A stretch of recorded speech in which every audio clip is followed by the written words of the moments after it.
दोस्तों, आज हम जीएस में हिस्ट्री ले रहे हैं और हिस्ट्री में जो हमारा आज का टॉपिक है, हम बिगिनिंग से शुरू कर रहे हैं। The source of history. और सोर्स ऑफ हिस्ट्री से पहले हमें थोड़ा सा हिस्ट्री क्या है, हिस्ट्री की डेफिनेशन के बारे में थोड़ा जानना है। History is basically the sequence of events और facts that is related to place और event. So history I am writing here. History, what is history? Sequence of events related to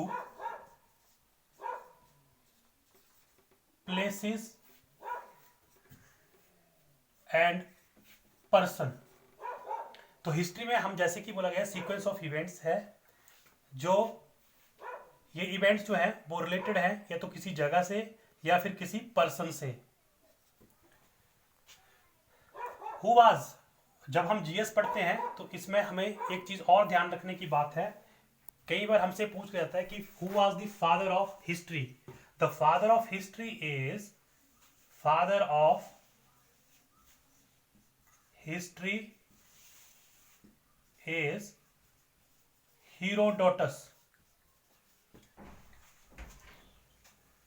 जो फादर ऑफ हिस्ट्री है उनका नाम है Herodotus.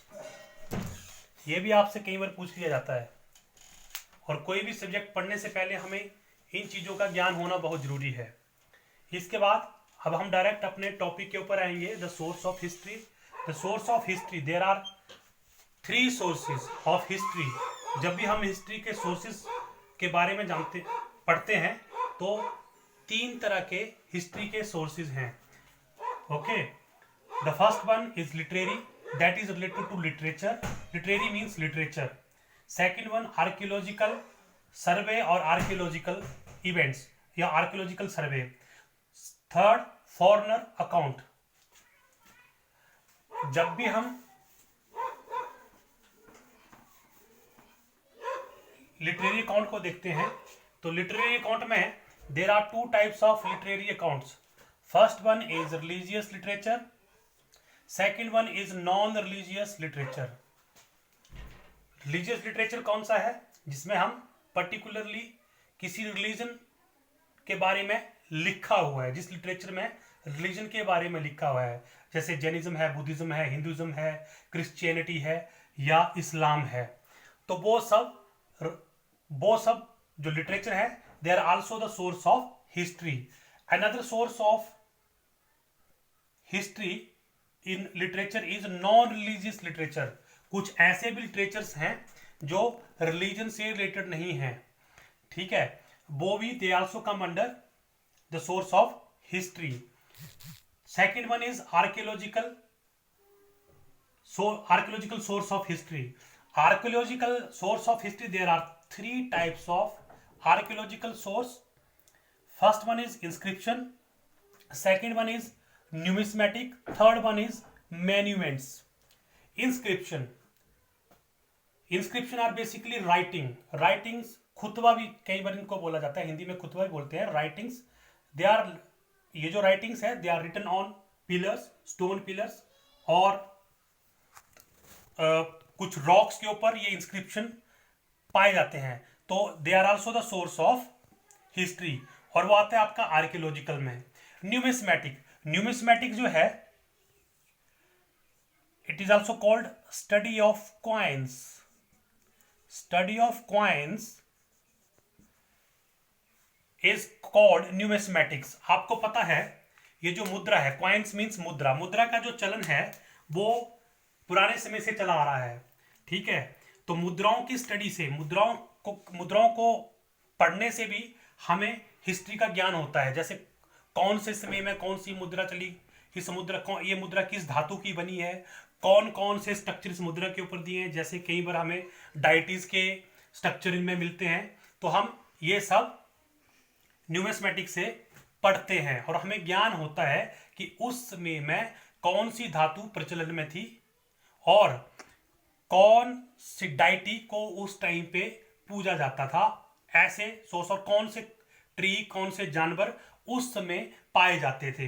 मैन्यूमेंट्स आपको पता ही है, स्मारक, जैसे ताजमहल, ठीक है, दे आर आल्सो, ताजमहल हुआ, कुतुब मीनार हुआ, ठीक है, या हमारे बहुत अच्छे अच्छे टेम्पल्स हैं, पुराने टेम्पल्स हैं, ठीक है, पगौड़ा सैली के टेम्पल्स हैं, तो they are also the source of history, और all these three types comes under archaeological survey of archaeological source of history, not survey, archaeological source of history.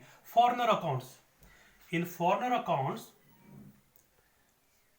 you know, number of peoples during olden times, number of peoples, they moved from one place or one country to another country, okay, and with this movement they wrote number of things, okay, or you can say they compile number of things, उन्होंने बहुत सारी चीजों को लिखा है, ठीक है। तो ये फॉरेनर अकाउंट्स में आपके आते हैं जैसे ग्रीक और रोमन्स, चाइनीज, अरब्स, ओके, और जब इन लोगों ने उस जगह पे जाके, दूसरी जगह पे जाके वहां के कल्चर को जब अपनी बुक्स में लिखा, ठीक है, तो उन बुक्स को हमने लिटरेचर माना, ठीक है, जैसे Greek Roman literature written by Greek Roman people, Chinese literature written by Chinese peoples, okay, Arab literature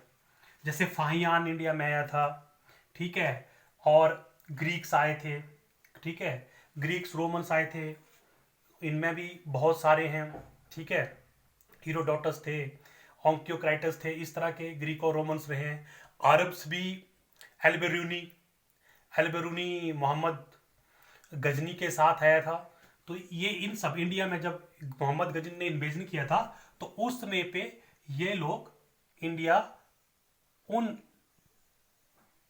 Kings के साथ आए थे और उन्होंने यहाँ की जियोग्राफी, यहाँ के कल्चर को अपनी अपने तरीके से लिखा हुआ है और उसको हम एज ए लिटरेचर लेते हैं। नेक्स्ट, अब हम थोड़ा इनको डिटेल में हल्का सा कर लेते हैं, दो तीन को, जैसे रिलीजियस लिटरेचर। रिलीजियस लिटरेचर, जब भी हम इंडियन हिस्ट्री की बात करेंगे, basically we are talking about Indian history. In Indian history में जब हम फोकस इंडियन हिस्ट्री के ऊपर करते हैं तो यहां पे हमें तीन तरह का रिलीजियस लिटरेचर मिलता है, वैदिक, बुद्धिस्ट और जैन्स, ओके। जो वैदिक लिटरेचर है उसमें आपका ऋग्वेद आता है, सामवेद आता है, यजुर्वेद आता है, अथर्ववेद आता है। इनको हम डिटेल में अपने नेक्स्ट वीडियो में पढ़ेंगे, ठीक है। अभी आपको जस्ट इतना याद रखना है कि वैदिक में आपका ऋग्वेदा, सामवेदा, यजुर्वेदा, अथर्ववेदा आता है। बुद्धिस्ट लिटरेचर, ये मैंने नीचे लिखा है, और जैनिज्म लिटरेचर। अभी हम बुद्धिस्ट लिटरेचर को देखेंगे, ठीक है। Buddhist literature, Buddhist literature is basically belongs to Buddhism. जो भी इसमें चीजें लिखी गई है वो बुद्धिस्ट लिटरेचर, बुद्धिज्म को लेके लिखी गई है। और आपको सबसे पहले याद रखना है कि जो बुद्धिस्ट लिटरेचर है उसको हम, that is well known as Pitaka, इसको पिटक बोला जाता है। Buddhist literature is called Pitaka, और पिटक मीन्स बास्केट, एक टोकरा। कई बार पूछा जाता है, आपको जनरल स्टडी में आता है कि Buddhist literature is well known as, आपको चार ऑप्शन दिए जाएंगे, जैसे पिटक हो गया, वेदा हो गया, ठीक है, और दूसरे तीन चार ऑप्शन होंगे, तो आपने उसका जो राइट आंसर होगा वो पिटक होगा। पिटक मीन्स बास्केट, ठीक है। कई बार इसका मीनिंग ही पूछ लिया जाता है, तो पिटक मीन्स बास्केट, ठीक है। जब पिटक की बात आती है तो हमारे पास तीन तरह का पिटक होता है। पिटक भी तीन तरह का पाया जाता है, सुत पिटक, विनय पिटक, अभिधम्म पिटक, ओके। सुत पिटक इज बेसिकली कंटेन्स, सुत पिटक क्या है? Sutta Pitaka contains the religious ideas of Gautama Buddha,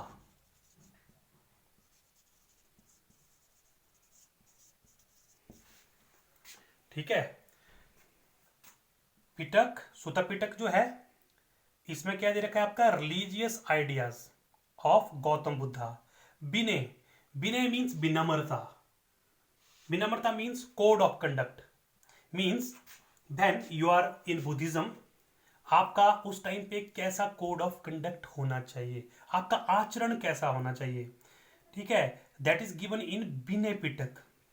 okay, तो first one is Sutra Pitaka, next one is Vinaya Pitaka, and third one is Abhidhamma Pitaka. Abhidhamma Pitaka contains philosophical ideas of Gautama Buddha. इसमें फिलोसफिकल आइडियाज दे रखे हैं। सूत्र पिटक में आपके रिलीजियस आइडियाज दे रखे हैं, अभिधम्म पिटक में आपके फिलोसफिकल आइडियाज दे रखे हैं। ठीक है, सो बेसिकली जो पिटक हैं बुद्धिज्म में, दे आर 3: सूत्र पिटक, विनय पिटक, अभिधम्म पिटक। और इनका जो मीनिंग है क्या इनमें दे रखा है, ठीक है। तो सूत्र पिटक जो है basically that contains religious idea of Gautama Buddha. Vinaya Pitaka contain basic Vinaya Pitaka deals with code of conducts, किस तरह का आचरण, किस तरह का कोड ऑफ कंडक्ट जो है वो एक मॉन्क या बुद्धिस्ट या जो बुद्धिज्म को फॉलो कर रहा है उनका होना चाहिए। Next one is Abhidhamma Pitaka. Abhidhamma Pitaka में आपका दे रखा है philosophical ideas of Gautama Buddha. Apart from Pitaka, Pitaka के अलावा, अपार्ट फ्रॉम पिटक, इन पिटक के अलावा बुद्धिज्म में कुछ और भी लिटरेचर दे रखा है, लिटरेचर की बुक्स दे रखी है, जैसे जातक। ठीक है, और इसको जातका भी बोला जाता है। जातक बेसिकली इसमें क्या दे रखा है, आपने दो चीजें इसमें याद रखनी है। जातक में आपको बता रखा है earliest life of Gautama Buddha, Gautam Buddha की पहले की लाइफ क्या थी, क्या क्या उसने जन्म लिखा है। तो उसमें बोल रखा है कि 550 टाइम्स बुद्धा वाज बॉर्न। ठीक है, 550 बार बुद्धा ने जन्म लिया है बुद्ध बनने से पहले। All these things are given in Jataka. Jataka के बाद अगला आता है आपका ललित विस्तार, जो पिटक के अलावा दूसरा जो आपका बुद्धिस्ट लिटरेचर है, ठीक है, वो है ललित विस्तार। ललित विस्तार में आपका दे रखा है magical biography of Gautama Buddha. ठीक है, गौतम बुद्धा की जो मैजिकल बायोग्राफी थी, मैजिकल यू नो मैजिक, जादू, जादू से बोला जाता है, ठीक है, वो वाली लाइफ इसमें दे रखी है। नेक्स्ट जो बुद्धिस्ट लिटरेचर है that is called Milind Panho. Milind पानो बेसिकली यहां से कई बार क्वेश्चन आया है। ठीक है, Milind Panho is very important literature. Milind basically ये जो मिलिंद पानो है ये कंप्राइज किया गया है दो वर्ड से, मिलिंदा और Panho. Milinda is basically Menandra, Menandra Indo Greek ruler. Menandra कौन था, इंडो ग्रीक रूलर, ये आपने याद रखना है। और पानो, पानो मीन्स क्वेश्चंस, मीन्स मिलिंद पानो में आपके क्वेश्चंस हैं, ठीक है, जो मनेंद्र से रिलेटेड हैं। ठीक है, तो बेसिकली ये क्या है, Milind Panho is a philosophical dialogue between Menandra that is Indo Greek ruler and Buddhist monk Nagasen. ठीक है, ये डायलॉग्स हैं, ये क्वेश्चंस हैं, questions are asked by the Menandra to whom, Buddhist monk Nagasen. ठीक है, that is given in Milind Panho. Next is Anguttara Nikaya. अगला जो लिटरेचर है वो आपका है अंगुतार निकाया। आपने ये मीनिंग लिख लिया है, Panho means questions, Milinda means Menandra the Indo Greek ruler. ये एक इंडो ग्रीक रूलर थे मिलिंदा और पानो। नेक्स्ट अंगुतार निकाया। अंगुतार निकाया जो है it is another literature apart from Pitaka. Okay, Anguttara Nikaya contains the information of 16 Mahajanapada. जो एंशियंट भारत था, एंशियंट इंडिया था, उसमें उस टाइम पे 16 महाजनपद होते थे। ठीक है, जैसे अंग, हस्तिनापुर, कंबोज, कंधार, गंधार, इस तरह के 16 महाजनपद में ये डिवाइड था। जैसे आजकल आप देखते हैं इंडिया में देयर आर 28 स्टेट्स। ओके, पहले 29 थी, अब J&K को तोड़ दिया गया है। ठीक है, तो राइट नाउ इंडिया है 28 स्टेट्स। तो इसी तरह से एंशियंट इंडिया में जो हमारा पूरा इंडिया था वो 16 महाजनपद में डिवाइड था। जैसे अंगराज आपके अंगदेश से आपके करण थे, ठीक है, हस्तिनापुर, ठीक है, कंबोज, तो इस तरह से इतने तो ये सब जो थे 16 महाजनपद में आते थे। तो अंगुतार कई बार पूछ जाता है कि जो 16 महाजनपद की इंफॉर्मेशन है वो बुद्धिस्ट के कौन से लिटरेचर में है, अंगुतार निकाय। कई बार आपको कंफ्यूजन के लिए भगवती सूत्रा भी दिया जाता है। भगवती सूत्रा जो है ये एक जैन लिटरेचर है, मैंने यहाँ पे लिखा हुआ है, ये एक जैन लिटरेचर है। जैन लिटरेचर का, इस जैन लिटरेचर में भी 16 महाजनपद की इंफॉर्मेशन दे रखी है, ठीक है। लेकिन में डिफरेंस क्या है, one is Bhagavati Sutra, another is Anguttara Nikaya. Anguttara Nikaya related to Buddhism और Bhagavati Sutra is related to Jainism. दोनों में, अंगुतार निकाय और भगवती सूत्रा में, दोनों में कौन सी इंफॉर्मेशन दे रखी है, 16 महाजनपद, ठीक है। लास्ट तो ऐसे तो बहुत सारे हैं, लेकिन जो एंशिएंट इंडियन से रिलेटेड दैट इज दिव्या बंधन। जो दिव्या बंधन है, ठीक है बेटा, दिव्या बंधन जो है it is related to Mahayana. दिव्या बंधन आपका महायान से रिलेटेड है, ठीक है। आपको और इसमें क्या है, इसमें इंफॉर्मेशन दे रखी है, contain information of the successor of Ashoka to Pushyamitra Shunga, ठीक है। अशोक से लेके कौन कौन से उसके सक्सेसर, कौन कौन से उसके अगले राजा हुए हैं, ठीक है, पुष्यमित्र शुंग तक इसमें इंफॉर्मेशन दे रखी है। और आपने ये क्या रखना है, कई बार पूछ रहता है ये किस से रिलेटेड है, ये रिलेटेड है दिव्या बंधन महायान से। आपको पता है बुद्धिज्म जो है पर्टिकुलरली 2 सेक्ट में डिवाइड है, महायान और हीनयान, ठीक है, हीनयान, ठीक है, महायान और हीनयान। तो दोनों में बहुत डिफरेंस है, थोड़ा सा मैं आपको हल्का सा ये डिफरेंस आपको क्लियर देता हूं, महायान और हीनयान। अदरवाइज ये भी एक टॉपिक है। महायान और हीनयान में, हीनयान जो है, ठीक है, दैट बिलीव, पहला जो ओरिजिनल टीचिंग ऑफ बुद्धा, ठीक है, और ये they focus, they emphasised individual salvation, the process of individual salvation. जो इंडिविजुअल साल्वेशन की जो प्रोसेस है उसके ऊपर इन्होंने एम्फसाइज कर रखा है। जो महायान है, ठीक है, they are also the follower of Buddhism but they believe in idol worship, ये आइडल वर्शिप में बिलीव करते हैं, okay. So that is the basic difference. छोटा सा मैं डिफरेंस आपको क्लियर करने की कोशिश की है, होपफुली आपको ये समझ आ गया होगा, ठीक है। तो नेक्स्ट जो जैनिज्म है वो हम नेक्स्ट वीडियो में डिस्कस करेंगे, ठीक है। होपफुली आपको, आई होप आपको ये समझ आ गया होगा, ठीक है। अगर मैंने अपनी तरफ से पूरी कोशिश की, अगर फिर भी आपको कोई डाउट होगा तो आप कमेंट बॉक्स में छोड़ सकते हैं।